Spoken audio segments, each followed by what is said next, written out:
sont parfois inévitables. La mise en place et le développement des services publics a aussi été influencé par l'adoption des chartes des droits et libertés. Ces chartes-là reconnaissaient des droits aux citoyens et pour que ces droits-là veuillent dire quelque chose, il fallait que ça se reflète dans des lois, dans des programmes sociaux pour que les citoyens puissent bénéficier réellement de ces droits-là. Et peut-être le dernier élément qui a eu une grande influence sur le développement des services publics, c'est les luttes sociales. On peut remonter très loin dans le passé pour voir que les luttes sociales ont une influence vraiment importante sur ce que les citoyens ont décidé de faire collectivement, sur ce qu'on demandait à l'État de fournir comme service. Peut-être un des premiers exemples, c'est les normes du travail. Par exemple, il y a eu d'importantes manifestations, d'importants mouvements, d'importantes luttes pour obtenir le droit d'avoir des journées de travail limitées à 8 heures. C'est d'ailleurs en souvenir de ces luttes-là qu'on célèbre toujours aujourd'hui la fête des travailleurs le 1er mai. Mais on peut aussi penser à d'autres services gouvernementaux au Québec, par exemple les congés parentaux. Mais les congés parentaux, c'est le programme qui existe actuellement puis dont bénéficient beaucoup de jeunes parents. C'était quelque chose qui avait été demandé par les syndicats, notamment par la FTQ. Et c'est assez impressionnant de voir quand on regarde le programme du RQAP, du Régime québécois d'assurance parentale actuellement, les paramètres, comment ça fonctionne, tout ça, ça ressemble beaucoup à ce qui avait été proposé dans un congrès de la FTQ. Donc, on voit que ces luttes-là, ce que les mouvements sociaux demandent, ça a aussi eu une influence très importante sur le développement des services publics. Au Québec, c'est dans les années 60, lors de la Révolution tranquille, que se met vraiment en place les services publics et un État qui était un peu un État moderne. Le Québec a fait dans les années 60 ce que les États ailleurs en Europe ou aux États-Unis ont fait dans les années 40 et 50.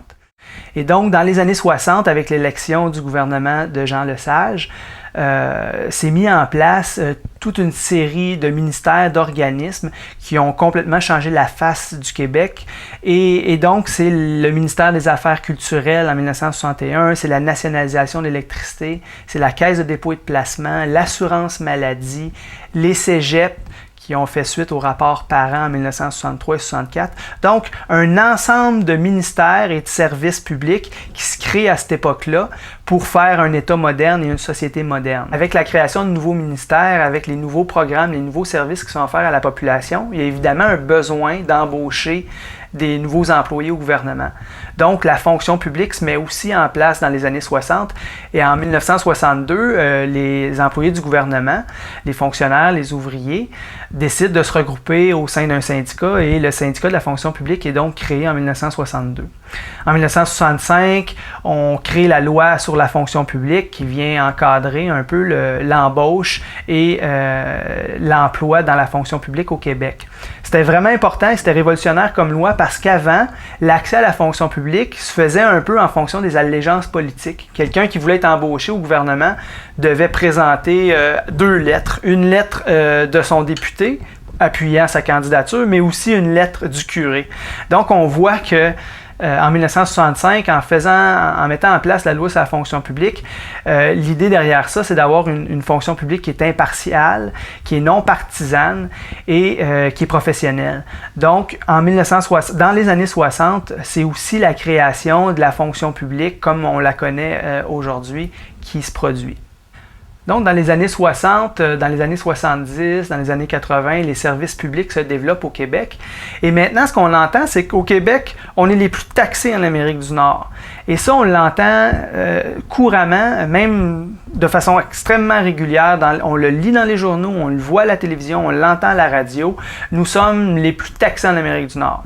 Et c'est vrai qu'on est parmi les juridictions les plus taxées en Amérique du Nord. Mais ce qu'on omet toujours de vous dire, c'est que cet argent-là, ces taxes-là qu'on perçoit chez les citoyens, c'est de l'argent qui n'est pas brûlé à l'incinérateur de Québec. Ça ne s'en va pas directement dans les grands fourneaux puis ça disparaît dans l'air. Cet argent-là, on s'en sert pour payer des gens, pour payer des services dont les citoyens bénéficient. Donc, au Québec, on est aussi, si on est parmi les plus taxés, on est aussi parmi ceux qui reçoivent le plus de services publics. Mais ce qui est important de voir aussi, c'est qu'il y a des raisons sur le fait que au Québec, les services publics sont importants, sur le fait qu'il y a peut-être un peu plus de fonctionnaires par habitant qu'il y en a dans d'autres provinces. Et on va voir un peu pourquoi cette situation-là se produit. Peut-être l'une des premières raisons au fait que l'État québécois est un peu plus gros que les autres États en Amérique du Nord, c'est le fait que le Québec revendique le statut de nation. Les Québécois, en général, qu'ils soient pour ou contre la souveraineté, considèrent leur peuple, se considèrent comme une nation. Et historiquement, de se considérer comme une nation a fait en sorte qu'on a agi dans certaines sphères d'activité que les autres provinces touchent pas. Je vous donnerai l'exemple du ministère des Relations internationales. Le Québec, par son statut de nation, a décidé d'ouvrir des bureaux de représentation à l'étranger, en France, aux États-Unis, en Angleterre, ce que d'autres provinces n'ont pas. Donc, évidemment, tous les gens qui travaillent au ministère des Affaires internationales font des tâches qui ne se font pas au Nouveau-Brunswick, à l'île du Prince-Édouard ou au Manitoba. Mais c'est pas juste au niveau des relations internationales, c'est au niveau, par exemple, de la protection de la langue française, avec l'Office québécois de la langue française. C'est aussi au niveau de la promotion de la culture, avec le ministère de la Culture. Donc, ce sont des champs d'activité que le Québec occupe beaucoup plus que d'autres provinces au Canada, qui fait en sorte qu'on agit plus qu'ailleurs dans ces choses-là. Le deuxième élément, c'est une tolérance moins grande à l'inégalité. Au Québec, on a historiquement été, on a aimé mieux vivre dans une société où l'égalité était plus grande, où les écarts de richesse étaient moins grands. Donc, on a mis en place divers programmes, on a mis des programmes sociaux, on les a rendus plus généreux qu'ailleurs au Canada.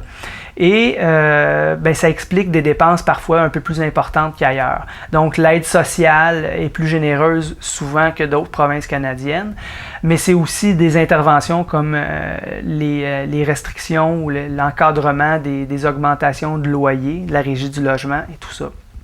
Donc, c'est un deuxième aspect qui explique pourquoi l'État intervient plus au Québec qu'ailleurs. Le troisième élément, c'est le fait, très simple à comprendre, que au Québec, à cause de du statut de nation qu'on revendique, on a rapatrié du gouvernement fédéral certains services qui sont donnés au gouvernement fédéral dans les autres provinces. Je vous donnerai 3 exemples. Le premier, c'est la gestion de la TPS depuis 1992, qui est faite au Québec par des employés du gouvernement du Québec.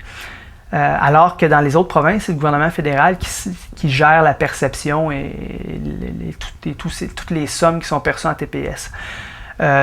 C'est la même chose pour l'immigration, pour la formation de la main-d'œuvre. Donc, dans toutes ces tâches, les fonctionnaires qui font ces choses-là, dans les autres provinces, en Ontario ou d'autres provinces canadiennes, c'est des employés du gouvernement fédéral qui s'occupent de ça. Alors qu'au Québec, c'est des employés du gouvernement du Québec qui s'occupent de ces tâches-là. Et c'est ça qui fait en sorte que quand on compare le nombre de fonctionnaires par personne au Québec, ben là on dit il y a plus de fonctionnaires au Québec qu'en Ontario par personne. Oui, mais c'est normal parce qu'on fait des choses qui ne se font pas ailleurs par le gouvernement provincial. Donc, ces 3 éléments-là, les services rapatriés du gouvernement fédéral, une tolérance moins grande à l'inégalité, puis le fait que le Québec revendique le statut de nation, ça fait en sorte qu'au Québec, historiquement et encore aujourd'hui, on agit plus collectivement que dans les autres provinces canadiennes.